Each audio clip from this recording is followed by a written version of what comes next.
오늘 하나님의 말씀의 제목은 꼭 들어야 할 것이라고 하는 말씀의 제목으로 말씀의 은혜를 함께 얻으시겠습니다.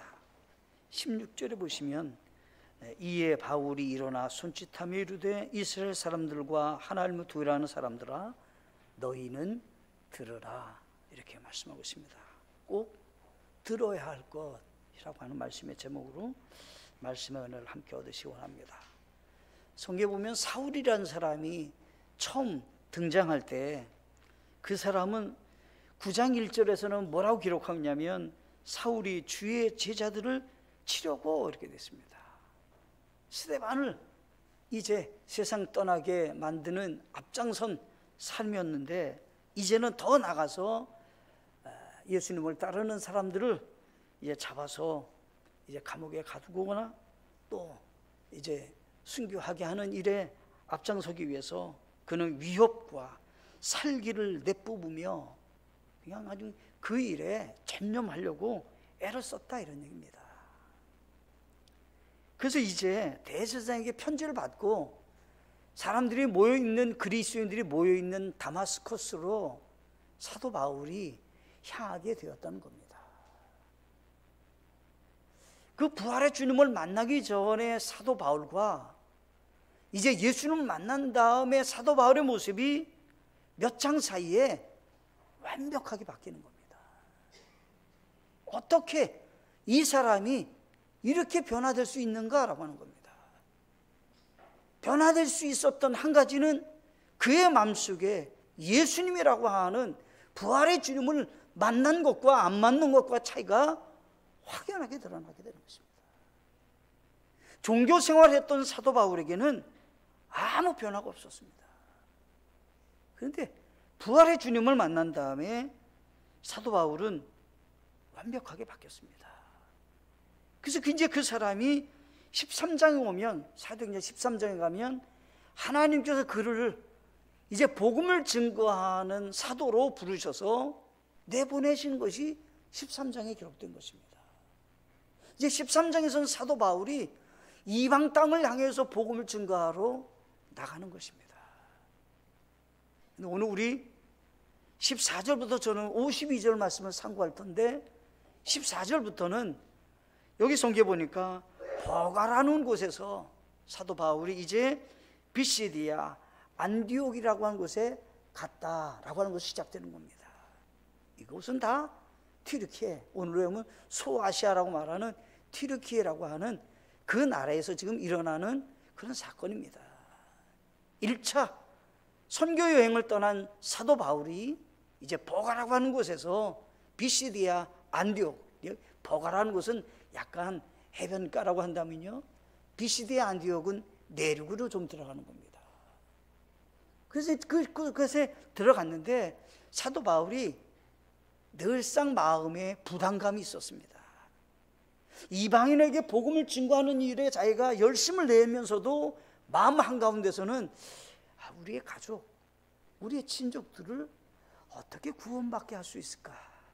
그래서 하나님께 자기가 기도하기를, 하나님, 내 영혼과 저들과 좀 바꿨으면 좋겠습니다.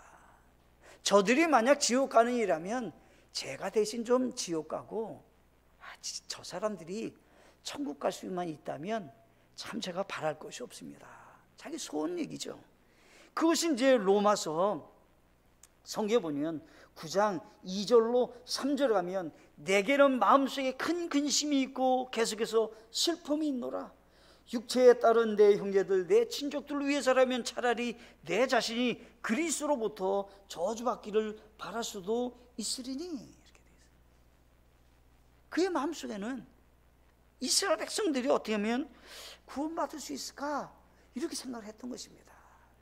그래서 안디옥이라고 하는 비시디아 안디옥에 가서 이스라엘 사람들은 요즘도 그렇고 과거에도 그렇고요, 회당을 만들어 가지고 유대인들이 함께 모여서 하나님께 예배드리고 말씀을 공부하고 거기서 사랑의 교제를 이루는 그런 장소로 회당을 만들었어요. 그 사람들은요.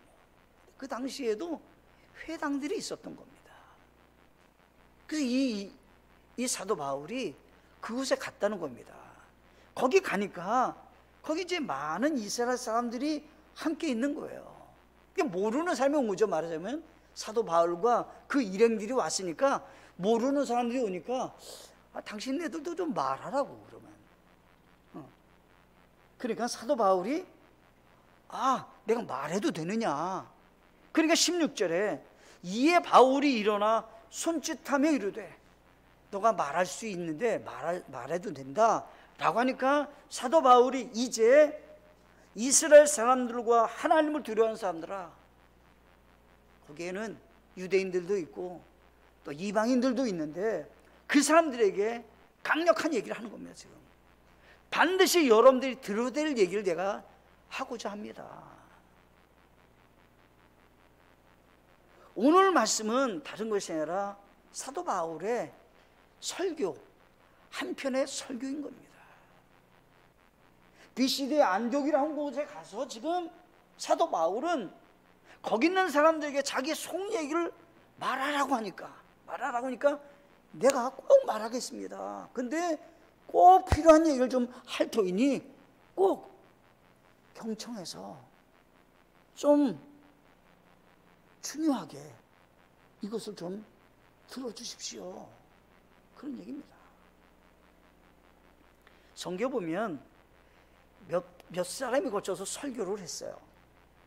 첫 번째 등장된 사람이 베드로가 설교한 것이 사도행전에 나옵니다.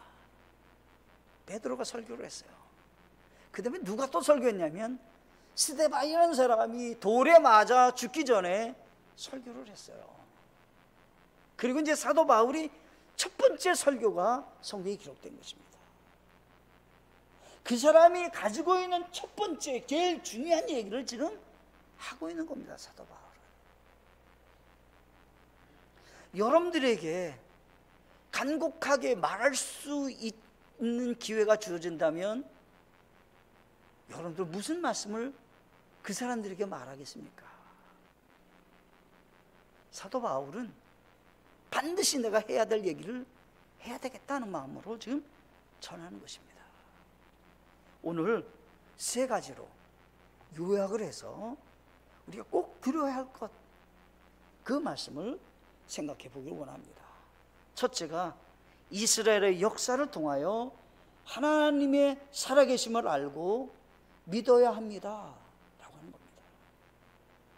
회당에서 유대인들에게 복음을 전가하면서 보편적으로 다 알고 있는 이스라엘 역사를 얘기하는 겁니다. 첫 번째로 기억하십시오. 아브라함을 하나님이 우리의 조상으로 부르셨습니다. 그래서 히브리라는 말은 아브라함의 후손을 히브리라고 하는 거예요. 히브리라는 말은 강 건너 왔다 이런 얘기입니다. 메소포타미아에서 유프라데스 강을 건너서 온 사람들이라는 얘기입니다. 이스라엘 사람들을 가리켜 히브리라고 말합니다. 근데 이 히브리인이 조금 내려가면 유대인이 됩니다. 왜 그러냐면 이 아브라함의 아들, 그 다음에 그 밑에 야곱이라고 하는 손자가 생겼는데 이 손자에 12아들이 있는데 그 12아들 가운데 이스라엘의 이 지파 가운데 가장 강력한 지파가 유대 지파입니다. 그래서 지금 보통 유대인 그러면 이스라엘의 핵심 지파였던 유대 지파의 이름을 따서 지금 유대인이라고 말하는 것입니다. 사실은 유대인이라고 말은 12지파의 한 지파인 겁니다. 지금 사도 바울은 강력하게 얘기합니다. 이스라엘 사람들아, 반드시 알아야 될 것이 있습니다. 아브라함을 부르셨습니다. 아브라함을 부른 다음에 하나님은 아브라함에게 뭐라고 약속하는지 아십니까? 라고 하는 겁니다. 뭐라고 약속했습니까? 12장, 여기 성경에 보면, 이 성경에 보면 12장 1절로 3절을 보시면 이렇게 기록하고 있습니다. 그런데 전에 주께서 아브라함에게 이르시되 너는 내 고향과 친척과 아버지 집에 나와 내가 내게 보여줄 땅으로 가라. 내가 너로부터 큰 민족을 만들고 내게 복을 주어 내 이름을 크게 하리니 내가 복이 되리라. 너를 축복하는 자는 내가 복을 주고 너를 저주하기는 저주를 내리니 내 안에서 땅의 모든 가족들이 복을 받으리라 하셨더라. 지금 아브라함은 자녀가 없어요. 그런데 그에게 말하기를 너는 큰 민족을 이루게 될 거라는 겁니다. 큰 민족을 이루는데 그것뿐만 아니라 너로 인해서 모든 가족이 복을 받으리라. 누굴 얘기하는 겁니까? 메시아이신 예수님이라는 분이 아브라함의 후손으로 태어날 것을 약속하고 계시는 겁니다. 지금 이스라엘 사람들은 혈통적으로 아브라함의 자손이라는 것에 자부심이 있을 뿐이지 영적으로 생각을 못하는 겁니다. 지금 그러니까 지금 사도 바울은 강곡하게 얘기합니다. 들으십시오. 아브라함을 불렀는데 아브라함에게 첫 번째 약속한 것이 무엇인지 아십니까? 모든 땅에 있는 모든 가족들이 복을 받는데 그 복이 어떻게 하는 겁니까? 예수 그리스도를 통해서 구원의 은혜가 있다라고 하는 걸 지금 가르쳐주고 있는 거 아닙니까? 라고 하는 겁니다. 하나님의 살아계심을 생각해 보십시오. 아브라함에게 뭐라고 했습니까? 400년간 너의 후손들이 종노릇 하게 될 것을 이미 예언을 했습니다. 창세기 15장 13절 말씀에 그분께서 아브라함에게 이르시되 너는 확실히 알라. 즉 내 씨가 자기들의 소유가 있는 땅에서 나그네가 되어 그들을 섬기고 그들이 400년 동안 그들을 괴롭히리라. 아브라함이라는 사람이 지금 살아있고요, 그의 자손이 없어요. 지금은 야곱이라고 하는 자손이 없다니까요. 아직요. 아직은 이삭도 아직 안 났어요. 근데 하나님은 너희 후손들이 지금 400년간 종노를 하게 될 것에 대해서 예언을 했습니다. 이스라엘 사람들이 아주 강력한 하나님이라는 분을 목격하고 경험한 그 사건은 홍해 바다를 건너고 죽음의 사자를 넘어서 이 약속의 땅에 온 것이 살아계신 하나님이 우리와 함께하고 계신다라고 하는 것을 분명히 알게 된 사건인 것입니다. 400년 종노를 했습니다. 어떻게 나오게 됐습니까?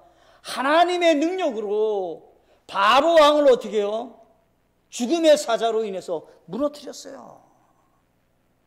그리고 어떻게 해요? 어린 양 보호의 그 피로 말미암아 그 문에 들어간 사람들은 살아나서 이제 건너오게 됐습니다. 이스라엘 백성들에게 강력하게 얘기하는 겁니다. 하나님의 살아계심을 여러분 알고 믿고 있습니까? 그렇다면 그 속에 있는 깊은 뜻을 알아야 하지 않습니까? 라고 합니다. 얼마나 하나님이 구체적으로 상세하게 예언을 성취하셨느냐면 이스라엘 백성들이 가나안 땅에 오게 될 때 400년간 그들이 살면서 이것저것 모아놓은 곳이 있을 거예요. 또 이것저것 산 것들이 있었을 거예요. 근데 성경에 보면 손해가 나지 않고 큰 재물을 가지고 나오게 된다고 말씀하시면서 그 이스라엘 사람들이 나올 때 팔아야 되잖아요.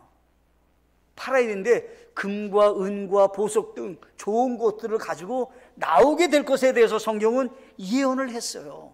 그런데 성경에 보니까 창세기 15장 14절에 또한 그들이 섬길 그 민족을 내가 심판하니 그때 그 뒤에 그들이 큰 재물을 가지고 나오리라. 그런데 여기 나올 때 출애굽기 12장 35절 말씀에 이스라엘 자손이 모세의 말대로 행하여 이스라엘 사람 이집트 사람들에게서 은보석과 금보석과 부복을 빌림에 주께서 이집트 사람의 눈앞에서 백성에게 호의를 베푸사 그들이 요구하는 것들을 그들이 빌려주게 하셨으므로 그들이 이집트 사람들을 노력하였더라.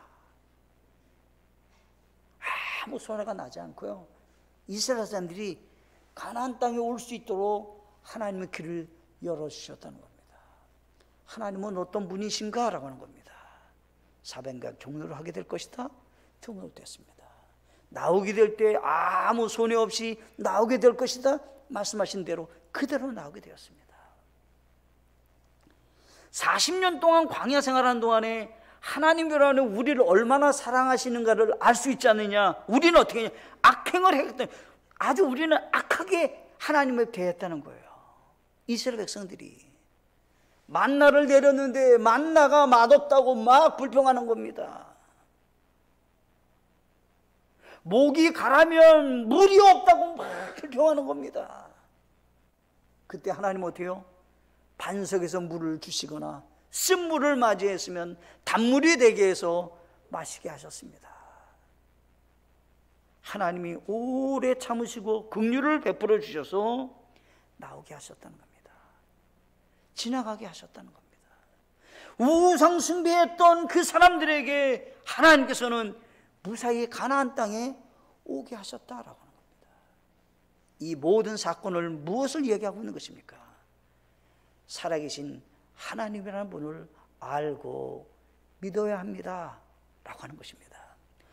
여러분들은 살아계신 하나님을 믿고 계십니까? 그 하나님이 나의 모든 것을 주관하고 계신다고 하는 것을 알고 믿고 계십니까? 그 인생이 달라지게 되는 겁니다. 두 번째가 있습니다. 두 번째는 성경에서는 뭐라고 말씀하고 계시냐면 하나님께서 구원자로 보내신 분이 예수님이심을 알고 믿어야 합니다 라고 하는 겁니다. 자, 하나님은 약속을 다 이행하셨다는 겁니다. 이스라엘 역사 속에서. 그랬는데 이제 하나님께서 구원자로 보내신 분은 누구냐라고 할 때 예수님이시다라고 하는 겁니다. 예수님이시다. 여기 13장 23절에 보면, 사도행전 13장 23절에 보시면 하나님께서 자신의 약속대로 이 사람의 씨에서 이스라엘에게 구원자 곧 예수님을 일으켰느니라. 예수님이 누구의 후손으로 오셨다고요? 아브라함의 후손으로 오셨다는 거예요. 그러면 역사가 세월이 얼마나 지나갔냐면요, 약 2000년이 지나갔어요. 약 2000년이. 약 2000년이 지나가는 동안에 하나님은 그 역사를 그대로 이루셨다 이런 얘기예요. 약속한 것을 그대로 이루셨다는 겁니다. 하나님은. 마태복음 1장 1절로 그 이제 14절까지 보면 대가 이어집니다. 아브라함, 이삭, 야곱, 근데 대가 내려갑니다. 누구의 후손으로 태어났나 라고 하는 것이 성경에서 예언과 성취를 말씀하고 계신다라고 하는 겁니다. 그래서 1장 1절에 아브라함의 자손이시요 다윗의 자손이신 예수 그리스도의 세대에 대한 책이라. 신약의 시작이 아브라함이라는 분과 다윗의 후손으로 예수님이 오셨다라고 하는 것으로 그대로 등장하고 있다는 것입니다. 뿐만 아닙니다. 예수님께서는 이 모세오경과 대언자들이, 이 선지자들이 기록한 그 말씀 속에서 핵심이 누구냐라고 할 때 예수님이신데, 그 예수님이 어떻게 해요? 하나님은 여러 각도로 이 예수님이 구원자로 오실 것에 대해서 예언하셨다는 겁니다. 그런데 그것이 이루어졌다. 어떻게? 여기서 보면 누가복음 24장 25절에 이에 그분께서 그들에게 이르시되 오 어리석고 대언자들이 말한 모든 것을 마음에 더디 믿는 자들이요 그리스도가 이런 일들로 고난을 당하고 자기의 영광에 들어가야 함이 마땅하지 아니하냐 하시고 모세와 모든 대언자들이 그래서 시작하여 모든 성경 기록들에서 자기에 관한 것을 그들에게 풀어 설명해 주시니라. 그랬더니요 44절을 보니까 그 두 제자가 있는 얘기죠. 또 그분께서 그들에게 이르시되 내가 여전히 너희와 함께 있었을 때 너희에게 말한 말들 곧 모세의 율법과 대언자들의 글과 시편에 나에 대하여 기록된 모든 것이 반드시 성취되어야 하리라 한 말들이 이것들이라 하시고. 두 제자가 놀랐어요. 아, 성경에 기록된 핵심적인 사람이 예수님이시다. 그 예수님은 어때요? 하나님께서 약속하신 구원자 예수님을 하나님은 보내셨다라고 해서 알고 믿으라는 겁니다. 지금 유대인들은요 예수님을 알긴 알아요. 근데 어떻게 하냐면 자기 구원자로 믿지 않아요. 구원자로 믿지 않아요. 사도 바울이 그들에게 간곡하게 얘기합니다. 성경 우리는 알고 있습니다. 성경을 알고 있는데 그분을 왜 믿지 않습니까? 그 예수님이라는 분이 성경에 기록된 분입니다 라고 합니다. 성경에서는 어느 정도냐면 예수님 오시는데 처녀가 잉태한다는 겁니다. 사도행 이사야서 7장 14절에 그러므로 주께서 친히 한 표적을 너에게 주시리라. 보라, 처녀가 수태하여 아들을 낳고 그의 이름을 임마누엘이라 하리라. 약속의 성취가 마태복음 1장 23절에 보라, 처녀가 아이를 베어 아들을 낳을 것이요 그들이 그의 이름을 임마누엘이라 하리라 하셨으니 이것을 번역하면 우리와 함께 계시는 하나님이라는 뜻이라. 이사야가 예언한 그 말씀이 마리아가 예수님을 잉태하고 태어나게 될 때 약속한 성취의 말씀이 그대로 지금 이루어지고 있었다라고 하는 것입니다. 이스라엘 역사를 통해서 살아계신 하나님이 우리가 믿어야 될 대상이다라고 하는 것을 가르쳐주고 있고, 하나님이라는 분이 아브라함을 통해서 구원자 예수님을 보내실 것에 대해서 예언하셨는데 그 예언이 이루어진 분이 바로 예수님이십니다 라고 하는 것을 지금 이스라엘 백성들에게 말하는 것입니다. 처녀가 잉태합니다. 어떤 분이 그러시더라고요. 목사님, 저는 다 믿겠는데 처녀가 어떻게 아이를 낳는 겁니까? 그건 정말 믿을 수 없는 거라고. 그렇게 말들을 보통 하잖아요. 만약 예수님이 처녀 탄생이 아니면요, 영으로 태어난 거잖아요, 말하자면. 그러면 우리의 구원자가 안 돼요. 살이 있어야 되고 피가 있어야 돼요. 대속물이 되려면. 그러니까 사람으로 예수님 오셔야 되는 거예요. 예수님이 만약에 성령으로 잉태하지 않고 사람으로 태어나면 죄인으로 태어나기 때문에 우리의 구원자가 될 수 없어요. 반드시 예수님은 어떻게 해요? 우리의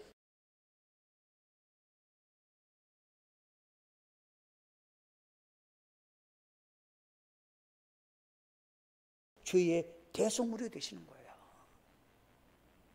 그렇기 때문에 예수님이라는 분이 반드시 처녀 탄생이 돼야 되는 거예요.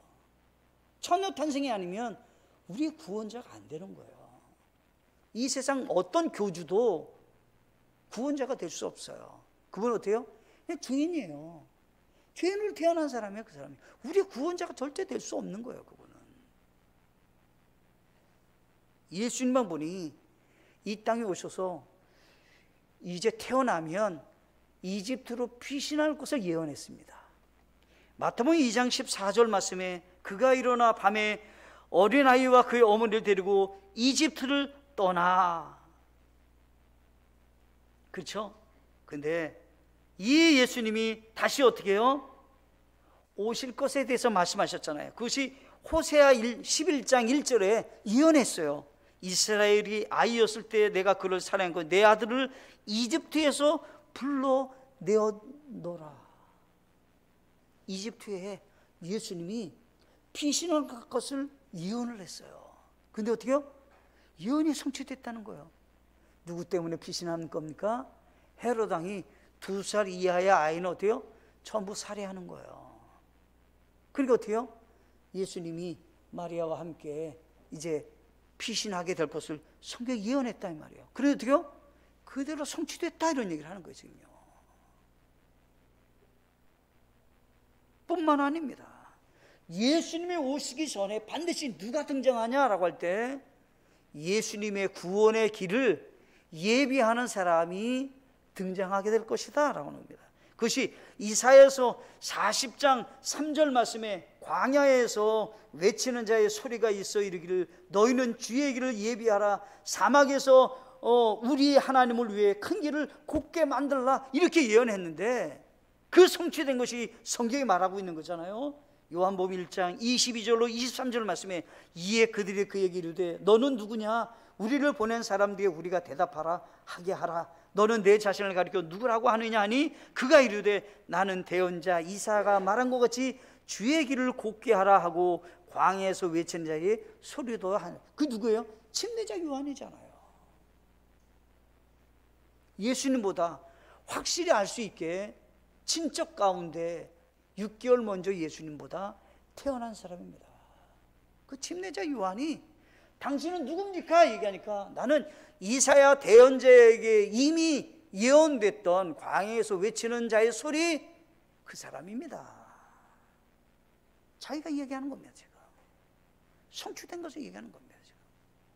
성경은 왜 약속과 하나님께서 보내신 구원자라는 것을 왜 기록하고 있는 것입니까?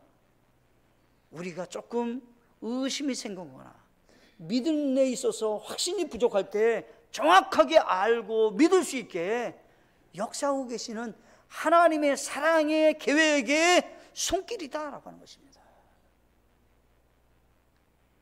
여기 성경 보니까 더 강력한 얘기를 했어요. 예수님께서는 죽은 자 가운데서 살아나신다는 거예요. 그가 정말 구원자라면 살아나야 된다는 겁니다. 근데 로마의 빌라도가 예수님의 재판했던 모든 것들이 지금 다 드러나잖아요. 근데 그 빌라도라는 사람이 예수님을 심판했을 때 만약 예수님이 부활하지 않았다고 한다면 거짓말이라고 말할 거예요. 사도행전 13장 34절에 또 그분께서 그분을 죽은 자들로부터 살리시고 이제 다시 썩음으로 되돌아가지 아니하게 하실 것에 관하여는 이같이 말하노라. 분명히 구원자 예수님이라면 이 땅에서 무슨 일을 하셔야 되냐면 죽은 자 가운데서 살아나는 일이 있어야 됩니다. 예수님은 부활하셨습니다. 아멘. 여러분들 믿으시나요? 예수님은 부활하셨어요. 예수를 믿는 사람들도 부활의 소망이 있습니다. 예수님 믿는 것이 만약에 이 땅에서 잘 사는 그 정도라면 예수님 안 믿어도 될 만하잖아요. 아니요. 근데 반드시 예수님 믿으셔야 되는 거예요. 지금 성경에서는 사도행전에서는 베드로도 그렇고 사도 바울도 그렇고 강력하게 설교하는 내용 중에 반드시 들어가는 것이 있어요. 생명의 통치자를 죽였습니다. 누가 죽였습니까? 당시 수많은 사람들이 예수님 십자가에 달려 죽게 하는 일에 다 가담했어요. 그거 모르는 사람이 없어요. 예루살렘에 사는 사람이라면 거의 다 아는 내용이에요. 왜요? 바나바는 살려두고 예수님은 십자가에 못 박으러 다 했으니까. 근데 예수님은 어떻게 했다는 거예요? 분명히 죽으셨는데 살아나셨다 이런 얘기예요. 살아나셨다라고 하는 겁니다. 그것이 거짓이라면 지금 예수님 믿는 사람도 없을 뿐만 아니라요, 당시 사람도 다 그거 예수님 거짓말이라고 다 얘기할 거예요. 만약 부활이 없었다면. 아무도 그렇게 말하는 사람 없어요. 왜요? 한두 사람이 봤어요 말이죠. 40일간 예수님이 다니시면서 수많은 사람들이 다 보았으니 말이죠. 안 믿는 사람이 이상한 거죠. 그래서 성경에 보면 37절에 이렇게 말씀하고 계십니다. 13장 37절 말씀에 하나님께서 다시 일으키신 그분은 결코 썩음을 보지 아니하셨기 때문이라. 여러분들, 나사로가 죽었다 살아났어요. 근데 그 사람은 어떻게 해요? 다시 죽었어요. 예수님은 다시 죽었나요? 하늘로 승천하셨어요. 그래서 썩음이 없어요. 그러니까 다른 사람과 차이가 있는 거예요. 부활에. 다른 사람은 다 죽었다 살아났어요. 그런데 그 사람이 어떻게 해요? 다시 죽었어요. 예수님은 어떻게 해요? 썩음을 보지 않는다는 거. 이제 하늘로 올라가셨어요. 차이가 있는 거죠. 차이가.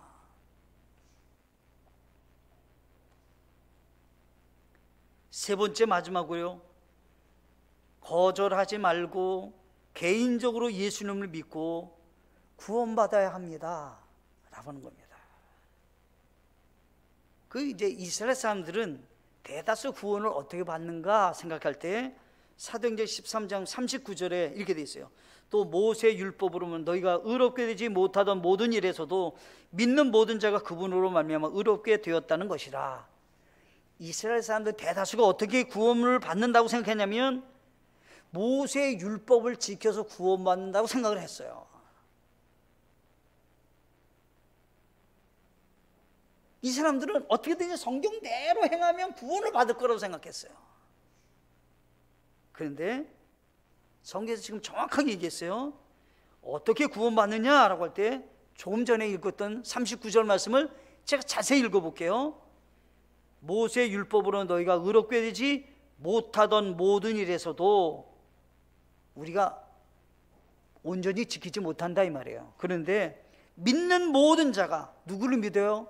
예수님을 구원자로 믿는 사람은 누구로 말미암아? 예수님으로 말미암아 어떻게? 의롭게 되었다는 것이라. 율법은 죄를 지적하는 것이라면 율법에서 말하는 그 정죄에서 어떻게요? 의롭게 되었다 이런 얘기예요. 누구? 예수님을 믿는 사람은, 어떤 사람이? 예수님을 믿는 사람이 한 가지 조건이야. 한 가지. 예수님을 믿는 사람은 어때요? 의롭게 될 거다 아니라 되었다는 것이라. 되었다는 것이라. 27절에 가면요, 예수님을 십자가에 못 박히게 할 때 그 사람들이 왜 예수님을 십자가에 못 박게 됐느냐, 그 이유를 얘기했어요. 예루살렘에 거하는 사람들이나 당시 이스라엘 종교자들이 예수님을 어떻게 해요? 알지 못했다는 거예요. 알지 못했어요, 이 사람들이. 또 안식일마다 회당에 와서 성경을 읽었어요. 그런데 어떻게요? 읽긴 읽었는데 알지는 못했다. 성경에 또 알지 못했다 이런 얘기예요. 그래서 지금 예수님을 십자가에 못 박으려고 그래요. 못 박으려고 그랬는데 죽이려고 하니까 죽일 수 있는 권한이 누구에게 있냐면 빌라도에게 있는 거예요. 빌라도에게. 그러니까 빌라도에 가서 이 사람을 죽이려고 했어요. 지금 예수님을. 그랬더니 빌라도가 뭐라고 했냐면 나는 이 사람을 죽일 이유가 없다고 생각한다 이런 얘기예요. 이 사람을 왜 죽여야 되는지 나는 모른다는 거예요. 그러니까 아니라고. 이 사람은 지금 자기가 왕이라고 말했다고. 반역죄라고. 그러면 나는 여기에 관여하지 않겠다. 이 사람이 죽는 이 지금 재판받는데 나는 관여하지 않겠다. 손을 씻고 너희들 마음대로 해라. 그때 어떻게 해요? 예수님을 죽게 했는데 성경에 보니까 여기 28절에 사도행전 13장 28, 그들이 그분에게서 죽일 이유를 하나도 찾지 못하였으나 그분을 죽일 것을 빌라도에게 구하였다는 거예요. 이스라엘 사람들이. 그런데 어떻게 해요? 분명히 예수님은 죽으셔갖고 돌무덤에 들어갔습니다. 돌무덤에. 그런데 그 돌무덤에 들어갔을 때 그것을 끝났는가? 라고 하는 거예요. 예수님은 부활하셨습니다. 부활하셨어요. 그런데 중요한 결론이 있어요. 여기 성경에 보면 사도행전 13장 43절 같이 읽어보겠습니다. 사도행전 13장 43절 시작. 이제 회중이 흩어진 뒤에 유대인과 신앙심이 있는 유대교 개종자 가운데 많은 사람들이 바울과 바나바를 따르니 두 사람이 그들을 설득하여 하나님의 은혜에 거하게 하니라. 아멘. 놀라운 일이 일어났어요. 안 믿는 사람은 안 믿었어요. 예수님 아무리 설교를 했는데도 안 믿는 사람이 안 믿어요. 근데 어떻게 해요? 믿는 사람이 나타났어요.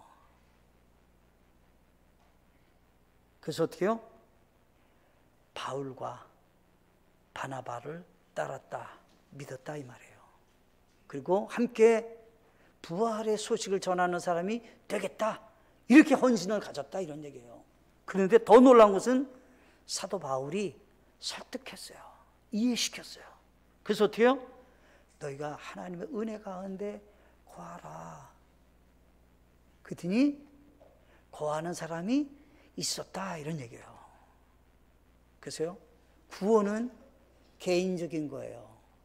회당에서 설교를 했어도요, 안 믿는 사람은 안 믿었어요. 믿는 사람은 믿었어요. 그래서요, 거절하는 사람은 예수님을 받아들이지 않기 때문에 그 책임을 져야 돼요. 한 가지 조건밖에 없잖아요.